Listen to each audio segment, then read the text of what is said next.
Hare Ram, Hare Ram. Hare Krishna.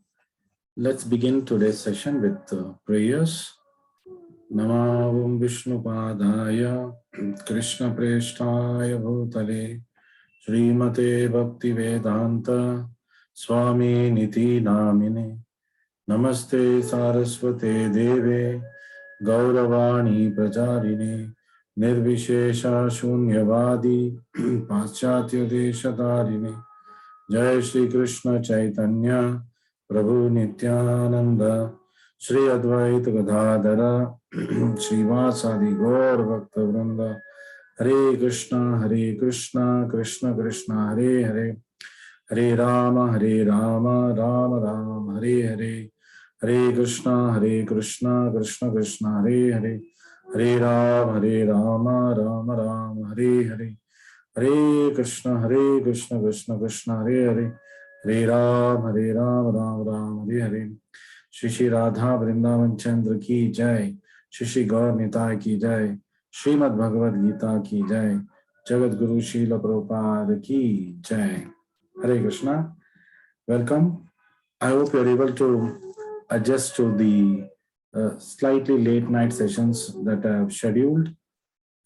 We are trying how this works out because most of them are on holidays and they're outside. So to facilitate them, I've tried to put a 9 o'clock session. We are virtually doing almost every day now, but it's not going to be like this for long.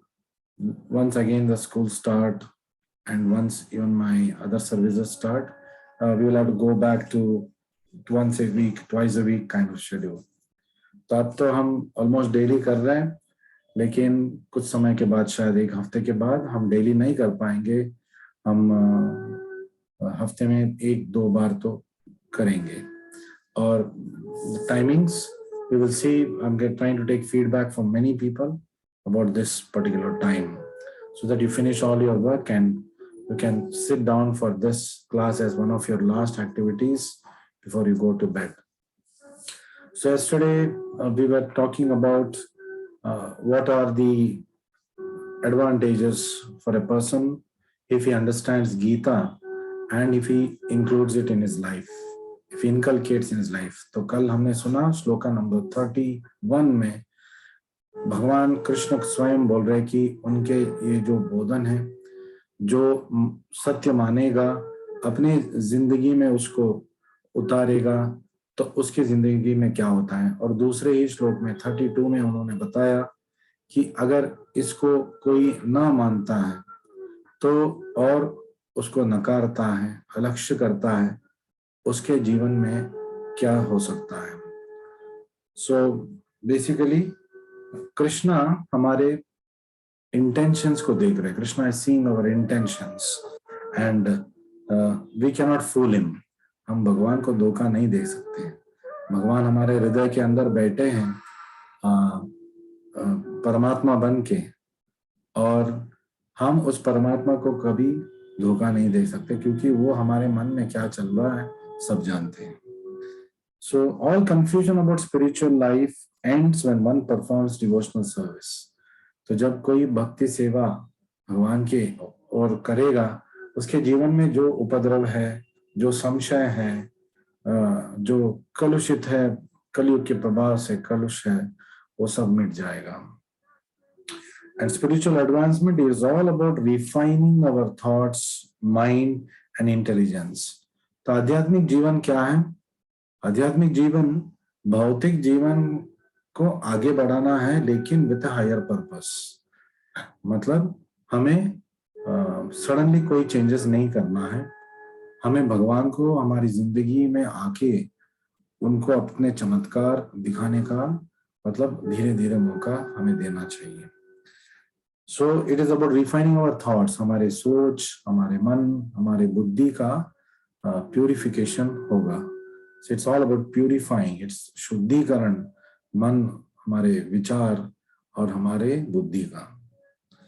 तो and जो श्रद्धा नहीं रखते हैं, भगवान कृष्ण ने shloka number 32 में बताया कि दे विल बी रूइंड, मतलब वो सब नष्ट हो जाएंगे। उनका बुद्धि नष्ट हो जाएगा। जब बुद्धि नष्ट हो जाएगा पूरा जीवन नष्ट हो जाएगा, क्योंकि वो सही डिसीजंस नहीं ले पाएंगे और उसके कारण वो अपनी जिंदगी को मतलब भटकाऊ रास्ते पे लेके जाएंगे। So we will begin today's session with shloka number 33, where we learn that we must nurture a healthy mind. हमें हमारा मन को मतलब it must be healthy, मतलब it must be in good shape, शुद्ध होना चाहिए, and have a healthy relationship with our mind. हम हमारे मन के साथ, we are not the mind, लेकिन हमारा एक मन है, तो हमारे मन के साथ ऐसा रिश्ता होना चाहिए जो हमें वो आध्यात्मिक प्रगति के ओर वो लेके जाएगा और हमारे लिए बाधा नहीं बनेगा. So I'm always requesting you people to have Bhagavad Gita as it is with you. रोज इसको पढ़िए जैसे हम श्लोकास कर रहे हैं. At the end of the day or maybe next day you can read these shlokas, translations and purports. भावार्थ और अनुवाद और श्लोका को आप कल जो हमने किया आज वो पढ़िए. आपको 15 मिनट 20 मिनट से ज्यादा नहीं लगेगा. 33 सदृशं चेष्टते स्वस्याः प्रकृतेर्ज्ञानवानपि प्रकृतिं यान्ति भूतानि निग्रह किं करिष्यति. निग्रह किं करिष्यति. So the shloka is talking about why regulation is required and not restriction. तो क्यों हमें संयमता से सारे काम करना है, हमारी इंद्रियों को दबा के नहीं, हमारी इंद्रियों को मतलब रेगुलेट करके हमें जीवन बिताना है. So there's a difference between regulation and restriction. The flow of not Krishna is telling here, even a man of knowledge acts according to his own nature. Sadrusham chestate swasyaha prakruter gnanavan api. मतलब जो ज्ञानी है वो भी अपने स्वभाव के आधार पे ही अपना जीवन बिता रहा है. मतलब स्वभाव इतना प्रभावशाली है. स्वभाव दुरतिक्रमः, स्वभाव को बदलना बहुत मुश्किल है. It's very difficult to change one's nature and everybody acts according to his own nature, even a very knowledgeable person. So Krishna is telling here, for everyone follows his nature. प्रकृतिं यान्ति भूतानि. सारे जीव जंतु अपने स्वभाव से काम चला रहे हैं. So what can repression accomplish? निग्रह किम करिष्यति. तो इंद्रियों को दबाने से क्या मिलेगा. इंद्रियों को सही मार्ग दर्शन देके सही मार्ग में लेके जाना है. We must regulate it. We must not repress it. क्योंकि repress करेंगे तो कभी ना कभी वो bounce back हो जाएगा. So unless one is situated on the transcendental platform, तो जब तक कोई दिव्यता के स्तर पे नहीं आएगा, और दिव्यता का स्तर क्या है, कृष्ण भावनामृत का जीवन, तो he cannot get free from the influence of modes of material nature. तब तक जो त्रिगुण है उसके ऊपर प्रभाव डालता जाएगा. As it is confirmed by the Lord, तो भगवान कृष्ण स्वयं अपने उपदेशों में इसको मतलब निरूपित कर रहे हैं. In chapter number 7, shloka number 14, we come across a similar kind of verse. Therefore, even for the most highly educated person on the mundane plane, तो ज्ञानी है लेकिन भौतिक स्तर पे वो जीवन बिता रहा है, it is impossible to get out of the entanglement of Maya. तो माया के क्लचेस से, माया के जो हाथ से जकड़ के रखी है सबको, उससे छुड़ाना बहुत मुश्किल है. कृष्णा इस टेलिंग मम माया दुरत्यया. मेरा माया को आप ऐसे ही मतलब दूर नहीं रख सकते, लेकिन एक उपाय है. इस माया को हमें ओवरकम करने के लिए एक उपाय है और धीरे धीरे हम पढ़ेंगे. भगवान कृष्ण इसका उपाय बताएंगे. And simply by theoretical knowledge it is not possible, or by separating the soul from the body it is not possible. तो ज्ञान से, ध्यान से, कर्म से ये होने वाला नहीं है, केवल भक्ति से ये होगा. Only by devotion it is possible to transcend the modes of nature. There are so many so-called spiritualists who outwardly pose to be advanced in the science of spirituality. बहुत सारे ढोंगी बाबा है जो अपने आप को पहुंचे हुए चीज बताते हैं भक्ति में. But inwardly and privately they're completely under the particular modes of nature. लेकिन अंदर से वो अभी भी माया के वश में है. प्रभुपाद जी बोलते हैं ऐसे ढोंगी बाबा प्रवचन तो दे देते हैं, लेकिन प्रवचन के बाद वो पूछते हैं मेरे बीड़ी दे दो, मुझे मेरा सिगरेट दे दो. तो जो अपने इंद्रियों को दमन नहीं कर सका, जो अपने इंद्रियों को रेगुलेट नहीं कर सका, वो दूसरों को क्या बोधन करेगा, और उसका बोधन इफेक्टिव भी नहीं होगा. Because in spirituality it is purity. Prabhupada ji बोलते हैं प्योरिटी इज द फोर्स. जब तक सामने जो भागवत आचार्य है वो शुद्ध नहीं है, वो भागवतम हमें सुनाएगा तो भी हमारे समझ में नहीं आएगा, वो हमारे अंदर, वो हमारे हृदय में परिवर्तन लेके नहीं आएगा. तो इसलिए that's why it's very important that we listen to Bhagavad Gita from pure devotees or representatives of pure devotees who are doing work for the pure devotee. तो शुद्ध भक्त के आंदोलनकारी जो आध्यात्मिक रास्ता है, हरे कृष्णा मूवमेंट, प्रभुपाद जी के रास्ते में जब हम चलेंगे या उनके भक्तों के माध्यम से जब हम आगे बढ़ेंगे तो ये शुद्धिकरण होना मुमकिन है, वरना नामुमकिन है.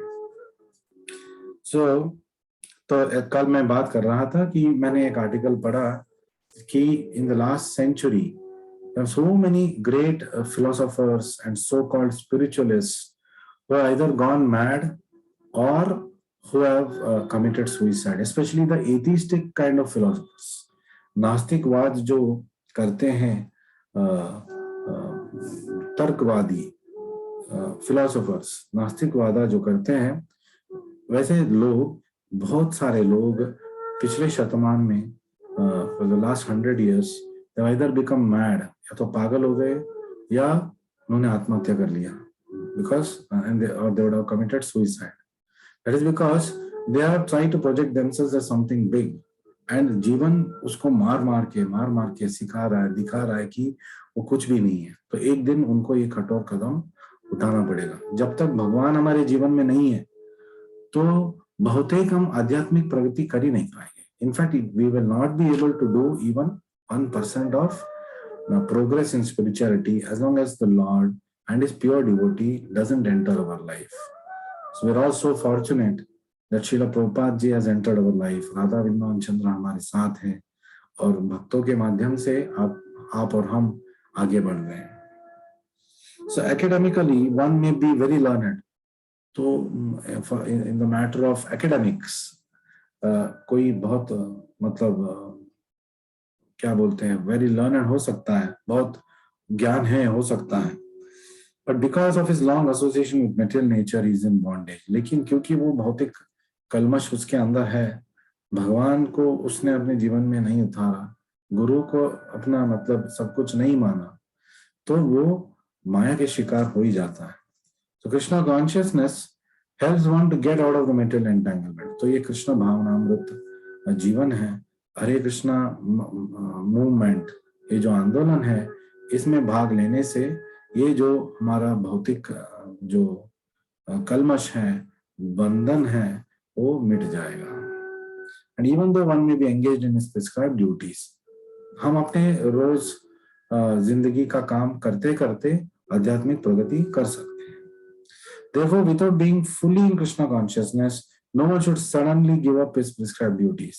तो जब तक हम पूर्ण तरीके से कृष्ण प्रज्ञावंत नहीं हो जाएंगे, तब तक हमें हमारा भौतिक गतिविधियों में, काम काज में अपना ध्यान देना पड़ेगा. जितना समय उसके लिए देना है, as a matter of duty, we have to give. We must not whimsically give it up. ये बोल के कि हाँ अब मैं सब कुछ जान गया हूँ, अब मुझे कुछ करने की जरूरत नहीं है, ये सही नहीं है.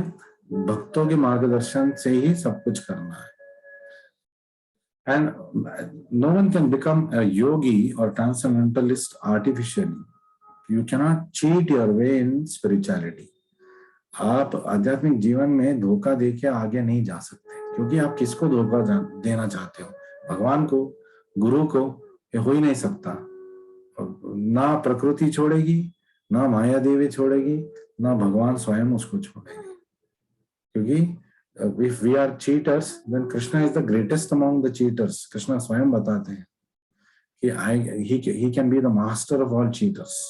मतलब आप जितना भी, हम जितना भी चीटिंग करें, भगवान की तरह मतलब उस मात्रा में तो नहीं कर सकते. So we cannot fool around with the Lord. So we must try to attain Krishna consciousness under superior training. भगवान के आदेश भगवद गीता से, गुरु के आदेश उनके पुस्तकों के माध्यम से, भक्तों के माध्यम से, उनके प्रवचनों के माध्यम से हमें ट्रेनिंग लेना है.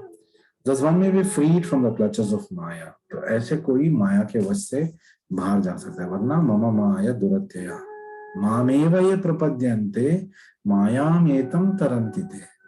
और मेरे शरण में जो कोई आ जाएगा वो बहुत आसान से माया को पीछे छोड़ के आगे बढ़ सकता है. मायामेतं तरन्ति ते. So we'll move ahead with shloka number 44. So shloka number 44 is Indriyasyendriyasyarte. Let me project that for you.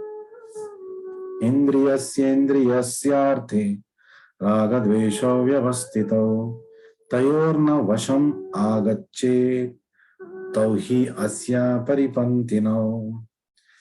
Tayorna vasham agachet. So vasham matlab control. Agachet, one should come. Tayor, of them. So attraction and repulsion for sense objects are felt by the embodied beings. तो इंद्रिय तृप्त करने वाले चीजों के तरफ आकर्षण और विकारता वो भद्द जीवी महसूस कर सकता है. इंद्रियास्यार्थे. But one should not fall under the control of senses and sense objects, because तो हमें इंद्रियों के और इंद्रियों के विषय में उलझना नहीं चाहिए. हमें उनके कंट्रोल के अंडर नहीं आना चाहिए. We must control them. They must not control us. Why? Because they are stumbling blocks on the path of self-realization. तब ही अस्या परिपंथिनौ. परिपंथिनौ का मतलब स्टम्बलिंग ब्लॉक्स, बाधाएं, रोड ब्लॉक्स. आध्यात्मिक प्रगति के लिए रोड ब्लॉक्स क्या है? राग द्वेषो. राग क्या है? अटैचमेंट. द्वेषो डिटैचमेंट. अगर हम कर्तव्य के विमुख होके किसी से डिटैच हो जाएंगे, ये सोच के कि अब मुझे कुछ नहीं करना है, वो भी गलत है. अटैचमेंट भी गलत है और अनगाइडेड डिटैचमेंट ये भी गलत है. So those who are in Krishna consciousness are naturally reluctant to engage in material sense gratification. तो ये तो जाहिर है कि भौतिक मतलब दृष्टिकोण से जिंदगी को देखना भक्त के लिए बहुत मुश्किल हो जाता है. वो अपना कार्य करता है लेकिन वो आध्यात्मिक दृष्टिकोण रख के करता है. But those who are not in such consciousness, जब कोई ऐसे मतलब प्रज्ञा में नहीं है, they should follow the rules and regulations of the revealed scriptures. तो जो वेदों में दिया गया है regulations, नियंत्रता, ये करके वो अपने जिंदगी को आगे लेके जाना चाहिए धीरे धीरे. Unrestricted sense enjoyment is the cause of material engagement. तो हमें याद रखना चाहिए कि जब हम बहुत अति मात्रा में हमारे इंद्रिय तृप्ति में व्यस्त हो जाएंगे, ये भौतिक जगत में बद्ध होने का कारण है. तो धीरे धीरे हमें इससे पीछे छुड़ाना है. But one who follows the rules and regulations of revealed scriptures, धर्म ग्रंथों के अनुसार जैसे पथ में हमें दिया गया है कि ऐसे करो, ऐसे मत करो, और ये करने की कोशिश करो, ये छोड़ने की कोशिश करो, इस रास्ते में जब हम चलेंगे, we will not become entangled by sense objects. तो ऐसे इंद्रिय विषयों से हम मुक्त हो जाएंगे, हम बद्ध नहीं हो जाएंगे. For example, sex enjoyment is a necessity for condition soul. काम वासना, उसका पूर्ण होना, उसका पूर्ति करना देह का एक रिक्वायरमेंट है, नेसेसिटी है. और उसको कैसे करना चाहिए, what are the rules and regulations for it. ऐसे नहीं कि काम को छोड़ देना चाहिए, लेकिन काम को भी आप आध्यात्मिक प्रगति के लिए उपयोग कर सकते हैं. भगवान कृष्ण बोलते हैं धर्म अविरुद्धो कामोस्मि. कृष्ण से I am sex life, but that which is principled and on the path of spiritual progress. तो ऐसे कैसे हो सकता है, काम कैसे हमारे आध्यात्मिक प्रगति का कारण बन सकता है. तो प्रभुपाद जी बोलते हैं we are not against sex. तो हम काम के विरुद्ध नहीं है, हम अनैतिक संबंध के विरुद्ध है. तो आपको अगर काम वासना से आप अपने आप को रोक नहीं सकते तो आप शादी कर लीजिए, एक पत्नी से शादी कर लीजिए और बच्चे आप खूब पैदा कीजिए, लेकिन सब बच्चों को आपको कृष्ण भावनामृत में लेके आना है. ये आपका रिस्पॉन्सिबिलिटी होगा. जब आप बच्चे पैदा करेंगे तो आपका रिस्पॉन्स, क्योंकि एक आत्मा को आप अपने जिंदगी में लेके आ रहे हो, तो उसका आध्यात्मिक प्रगति आपका रिस्पॉन्सिबिलिटी हो जाएगा. तो प्रभुपाद यदि कहा 100 children if you want, but you must all make them Krishna conscious. Krishna conscious, आप उसको सारे बच्चों को आप कृष्ण भावनामृत में अगर लेके जा सकते हो आगे और खुद उसमें रह सकते हो, 100 बच्चे होने के बाद कितना हम बद्ध जाएंगे इस भौतिक जगत में, ये हम सब मतलब वी कैन जस्ट एस्टिमेट. फिर हम कर सकते हैं तो आप 100 नहीं 1000 बच्चे पैदा कीजिए. लेकिन जब आप नहीं कर सकते तो फिर you must be regulated, you must know how to regulate your senses. So sex enjoyment is allowed under license of marriage ties. तो यही बात है. बहुत सारे लोग सोचते हैं कि अरे कृष्ण भावनामृत में आ जाएंगे तो हमारे इंद्रिय तृप्ति का क्या होगा, हमारे अंदर बहुत वासनाएं हैं, उनका पूर्णता कैसे होगा. तो सबके लिए उत्तर कृष्ण भावनामृत में है. तो कैसे आप धीरे धीरे भगवान की ओर जाएंगे. जब आपको एक हायर चीज मिल जाएगा, आप लोअर चीजों को भूल जाएंगे. That's called as a higher taste. जब भगवान की भक्ति में आपका रुचि बढ़ जाएगा तो आप भौतिक विषयों के रुचि के बारे में सोचेंगे भी नहीं, क्योंकि वो आपको फीका लगेगा. जैसे कि हम बहुत क्या है मीठा जब हम खा लेंगे, कुछ भी बहुत बहुत मीठा वो खा लेंगे, उसके बाद थोड़ा कम मीठा वाला जब हम खाएंगे हमें लगेगा तो ये बहुत फीका है. तो आपने देखा होगा कि जब आप बहुत स्वीट खाते हो और उसके बाद आप दूध भी पी लेते हो शक्कर वाला, आपको वो बहुत फीका लगेगा, क्योंकि you already tasted the higher taste. So similarly भगवत भक्ति में हमारा रुचि बढ़ जाएगा तो धीरे धीरे हम शुद्ध हो जाएंगे और हमारा आध्यात्मिक प्रगति होता जाएगा और भौतिक विषयों में हमारा जो मन है वो कम होता जाएगा. So for example, according to scriptural injunctions, one is forbidden to engage in sex relationship with any woman other than one's wife. अपने पत्नी के अलावा किसी और से अनैतिक संबंध नहीं रख सकते. So what is wrong with this statement? ये तो रेस्ट्रिक्शन थोड़ी है, ये तो मॉरल प्रिंसिपल है. कौन चाहेगा, कौन पत्नी चाहेगी कि अपना पति किसी और से संबंध करे, कौन पति चाहेगा कि अपने पत्नी किसी और से संबंध करे. बुरा लगेगा उसको, क्योंकि वो सही नहीं है. तो जब वेद ग्रंथ आपको बोल रहा है ये सही नहीं है मत करो, तो उसमें हल्ला मचाने की क्या जरूरत है. यही बोल रहा है ना कि किसी और से संबंध मत रखो, अपने पत्नी के साथ तो आप रख सकते हो. So this truth people will not know, therefore they are scared to come on the path of spirituality. Right, as I told you, Vedas and spiritual life is very practical. ऐसा नहीं कि जो हम नहीं कर सकते वैसे हमें काम कराएंगे. It's not okay. So all other women are to be considered as one's mother. तो अपने पत्नी के अलावा और हर एक नारी को हमें अपने माँ की दर्जा देके उसको उस नजरियों से देखना है. But in spite of such injunctions, a man is still inclined to have sex relationships with other women. तो इसके बावजूद एक मनुष्य, चाहे वो औरत हो मर्द हो, दूसरों में रुचि, दूसरों के पत्नी में, दूसरों के पति में वो रुचि रखते हैं. The grass is always green on other side. Yes, ऐसा कोई नहीं है जो अपने पति से खुश है. ऐसे कोई नहीं है जो अपनी पत्नी से खुश है. There's nobody in this world who is happy 100% with his wife, or the wife is happy 100% with her husband. ऐसे हो ही नहीं सकता. ये भौतिक जगत के विरुद्ध हो जाएगा. भौतिक जगत बना कैसे? दुखालयम अशाश्वत. अशाश्वत है. शांति, सुख, दुख सब अशाश्वत है यहाँ पे. और दुखालयम, हर चीज यहाँ पे आपको दुख देने के लिए ही है. ऐसा बनाया है भगवान भौतिक जगत को. जेल में आप सुख पाने का अपेक्षा रखेंगे तो ये मूर्खता है ना. जेल है आपको दुख देने के लिए. But what is the purpose of the दुखा? टू मेक यू अलर्ट कि आप, you are not in the right situations. जैसे कि मछली पानी से बाहर लेके आएंगे तो वो फड़फड़ाएगा. क्यों फड़फड़ाता है? क्योंकि वो अपना संवैधानिक जगह से बाहर आ चुका है. ठीक वैसे एक मनुष्य के लिए ये मौका है सोचने के लिए कि मैं फड़फड़ा क्यों रही हूँ, मैं दुख में क्यों बंद गई हूँ, मैं दुख में क्यों डूब गई हूँ, बार बार दुख मेरे जिंदगी में क्यों आ रहा है? क्योंकि भगवान, प्रकृति आपको कुछ बोलना चाहता है. बोलना चाहती है प्रकृति आपको कि आप गलत जगह पे हो, ये आपका जगह नहीं है. तो this is what we have to understand. जब देह में हमें दर्द होता है, इसका मतलब क्या है? मतलब कुछ ठीक नहीं है, कहीं ना कहीं गड़बड़ है.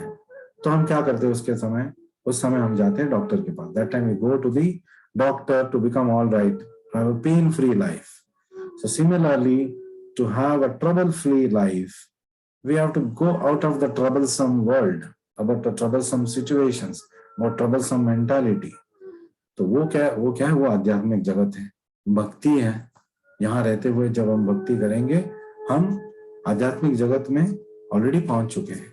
बस देह यहाँ पे काम कर रहा है.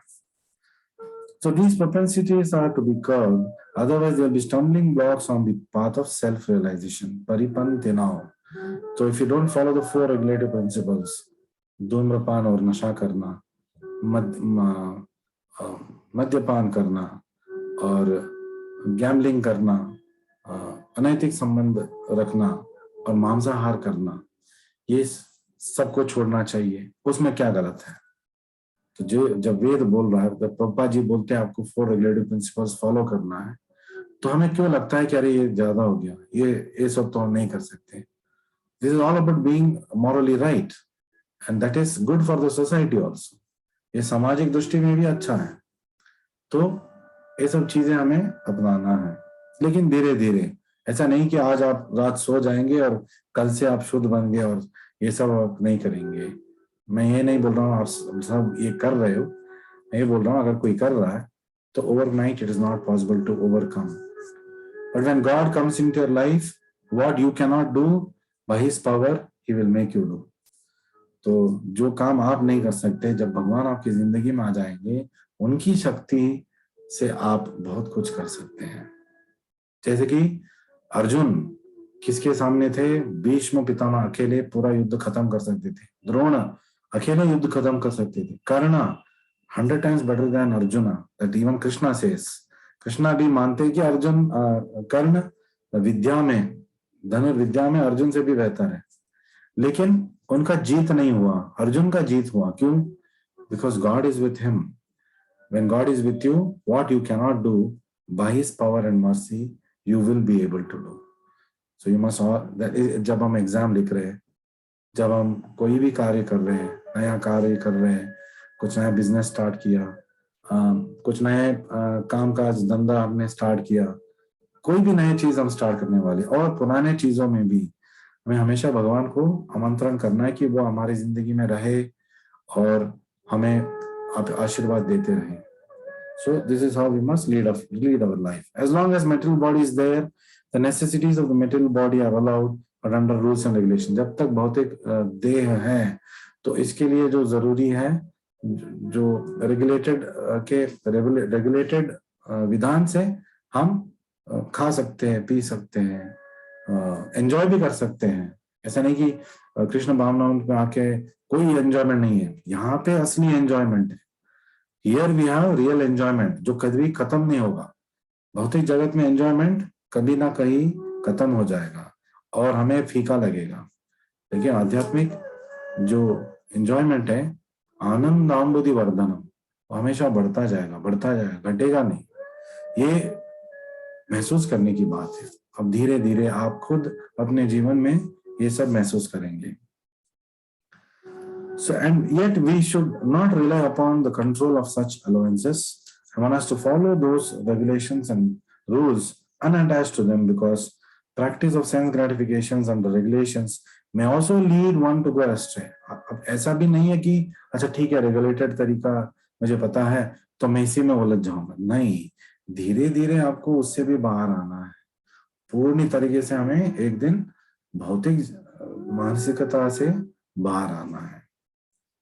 So as much as there is always the chance of an accident even on royal roads, क्योंकि जब तक हम रास्ते में चलेंगे तो एक्सीडेंट होने का खतरा तो है ही।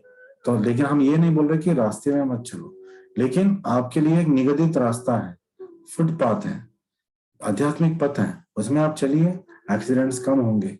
जब तक आप जंप नहीं मारेंगे आपका एक्सीडेंट नहीं होगा, आप सही रास्ते पे जा रहे हो। So, although they may be very carefully maintained, no one can guarantee that there will be no danger even on the safest road. तो जितना भी सेफ रोड हो, लेकिन एक्सीडेंट होने का तो खतरा रहता ही है। लेकिन आध्यात्मिक पथ में कोई एक्सीडेंट होने का खतरा नहीं है, क्योंकि भगवान खुद हमको अपने हाथों से पकड़ के लेके जाएंगे, गुरु टॉर्च पकड़ के। ओम अज्ञान तिमिरांधस्य ज्ञानांजनशलाकया चक्षुरुन्मीलितमेन तस्मै श्री गुरुवे नमः। गुरु का क्या महत्व है हमारे जिंदगी में? अज्ञान तिमिर अंधस्य, हम अज्ञान, तिमिर अंधस्य, तिमिर अंध में, अंधकार में हमें ज्ञानांजन शलाकया, गुरु हमें एक लैंटर्न पकड़ के आएंगे, लाइट पकड़ के आएंगे और मार्ग दिखाएंगे। और ज्ञानांजन शलाकया, ज्ञान के अंजन को हमारे आंखों पे लगाएंगे, जिससे क्या होगा? चक्षुर उन्मीलितम, मिलिता मतलब बंद, उन्मीलिता खुल जाना, तो हमारी आंखें खुल जाएंगी। जब आंखें खुल जाएंगे हमें रास्ता दिखाई देगा, और जब लाइट पकड़ के गुरु आगे चलेंगे, मार्गदर्शन करेंगे, हमें सब साफ साफ दिखाई देगा। तस्मै श्री श्री गुरुवे नमः। ऐसे गुरु के शरण में हमें जाना चाहिए, उनको नमन करना चाहिए। So therefore, in spite of regulated sense enjoyment, there is every chance of fall down. तो regulated वे जीवन बिताने से भी पतन होने का चांसेस है, इसलिए जितना जल्दी हो सके, लेकिन स्टेप बाय स्टेप हमें पूर्ण आध्यात्मिक जिंदगी की तरफ जाना है। और ये वर्णाश्रम धर्म में अवकाश भी है इसमें। ब्रह्मचारी, फिर गृहस्था, 25 साल ब्रह्मचारी, 25 साल गृहस्था, फिर वानप्रस्थ 25 साल यात्रा, तीर्थ यात्रा करेंगे पति पत्नी एक साथ, फिर घर आएंगे। बड़े बेटे को सारे व्यवहार का भार दे दिया और वो तीर्थ यात्रा पे चलते रहे और वापस घर आ जाएंगे। लेकिन गृहस्थ जीवन को कम करते जाएंगे, और 75 ईयर्स के बाद वर्णाश्रम धर्म में दिया गया कि सबको संन्यास लेना है, लेकिन आजकल वो होता नहीं है। So that's the tragedy of material life, specially in Kaliyuga. Therefore, any attachment for regulated sense enjoyment must be avoided by all means. तो उसमें हमें बद्ध होना नहीं चाहिए। Regulations तो है, तो मैं तो खूब enjoy करूंगा, that should not be the way. But क्योंकि एक दो बार गलती कृष्णा भी माफ कर देगा, उसके बाद कृष्णा भी हाथ उठा लेगा। अब तुम उसको मतलब आदत बना रहे हो, तो ये तुम्हारे लिए हानिकारक है, तो मैं अब तुम्हारी मदद नहीं करूंगा। ये कृष्ण भगवान भी बोल जाते हैं। और भक्त बहुत मर्सीफुल है, जितना भी आप गलती करते रहेंगे आपके पीछे आते रहेंगे, बोलेंगे आप हरे कृष्णा मंत्र जपा करो, आप बात के पुस्तक पढ़ो, मंदिर आओ, ये दान करो, वो दान करो, त्योहार आ रहा है आप अटेंड करो। आपके पीछे आपको लगेगा कि वो अरे ये लोग हमारे पीछे आ गए, लेकिन वो आ क्यों रहे हैं? वो आपके हित में ही आ रहे हैं। उनको क्या मिलेगा उसमें? उनका चैंटिंग, रीडिंग, हियरिंग, प्रसादम सब मंदिर में हो रहा है। इसको क्या कम है? कोई कुछ भी कम नहीं है। आपके लिए वो आपके घर आ रहे हैं, आपके लिए वो आपको फोन कर रहे हैं, आपसे बात कर रहे हैं कि आप आइए मंदिर, भगवान से जुड़िए और इस आंदोलन से जुड़िए, दीक्षा लीजिए प्रभुपाद जी से, ये सब बोलते हैं। So the whole purpose of detachment from all kinds of sense attachment is ultimately to become situated on the platform of Krishna consciousness. So the whole purpose of coming into the platform of spirituality is that we become purified and become more and more engaged in the service of the Lord. So today we are able to do only 2 slokas. I did it slightly slowly because these were some practical aspects in our life. हमारे जिंदगी का ये जो practical चीजें हैं, इसलिए मैं 2 श्लोका पे थोड़ा जोर दिया, because I wanted to take out the apprehensions people have कि आध्यात्मिक जिंदगी के आने के बाद सारे मौज मस्ती खत्म हो जाएगा। असली मौज मस्ती यहीं पे है, जो खत्म नहीं होने वाला है। अक्षय पात्रा, खुशी का अक्षय पात्रा आध्यात्मिक जिंदगी है। So today, what did we learn? We'll just try to recap. We have about 2 minutes time to recap. So in Vedic education, education was about desires and its regulation. तो वैदिक विद्याभ्यास जो ज्ञान है वो क्या है? कैसे हम आध्यात्मिक प्रगति करें। भौतिक विद्याभ्यास क्या है? आजकल के एजुकेशन सिस्टम क्या है? एजुकेटेड फॉर डिजायर्स, कैसे इंद्रिय तृप्ति को हम बहुत ज्यादा से ज्यादा पूर्ण कर सके, ये सिखाता है। एंड सेंस एंजॉयमेंट, कैसे इंद्रिय, कैसे खूब मतलब पैसे कमाना है, कैसे सब कुछ गाड़ी बंगला, जैसे कि अमिताभ बच्चन दीवार में बोलते हैं मेरे पास आज गाड़ी है, बंगला है, ये है वो है, आपके पास क्या है? तो हमारे पास भगवान श्री कृष्णा है। जब सब भगवान श्री कृष्णा है, प्रभुपाद जी है हमारे साथ, तो सब कुछ हमारे पास है, किसी चीज का कमी होगा ही नहीं। So purification requires channelizing our nature and not suppressing it. तो हमारे जो मानसिकता है वो भगवान की तरफ हमें मोड़ना है। हमारे जो टैलेंट्स हैं, मैं एक अच्छी डांसर हूँ, मैं एक अच्छा ओरेटर हूँ, मैं एक अच्छा मतलब ऑर्गेनाइजर हूँ, अच्छा मैनेजर हूँ, ये सारे टैलेंट्स आपको भगवान के लिए अर्पण करना है और उनके आंदोलन में सहायता करना है, भाग लेना है। So past won't last if we catch Krishna fast. तो हमारे पूर्व जन्म के कर्म सब मिट जाएंगे जब हम कृष्णा को जोर से झगड़ के पकड़ के रखेंगे। कृष्णा himself says, भगवान कृष्ण खुद बोलते हैं, सर्व धर्मान परित्यज्य मामेकम शरणम व्रज, अहम त्वं सर्व पापेभ्यो, तुम्हारे सारे पाप को मैं मिटा दूंगा। मोक्षयिष्यामि मा शुचः, डोंट वरी, आपको चिंता करने की जरूरत नहीं है, मेरे शरण में आ जाइए, मेरे हाथ में आप अपना जिंदगी दे दीजिए, फिर मैं आपका सारथी बनूंगा और आपको सही रास्ते में लेके जाऊंगा। आपको इस मानव जीवन का जो परम लक्ष्य है वहां तक आपको मैं लेके जाऊंगा। So why it is important to read Bhagavad Gita under guidance of devotees? Because, for example, a particular organization has promoted a shloka as justification for continued sense gratification. जब 33 श्लोका नंबर 33 में दिया गया है कि निग्रह, what is the use of nigraha? So this they use as a pretext. See, Krishna himself is telling no need for suppression. खूब मस्ती करो. That is not what he is telling. That's why we must read through a pure devotee. Prabhupada ji ने सही विश्लेषण दिया है, सही translation दिया है. Thank you very much for joining me this night. Hare Krishna, Krishna Krishna, Hare Hare, Hare Ram, Ram Ram, Hare Hare.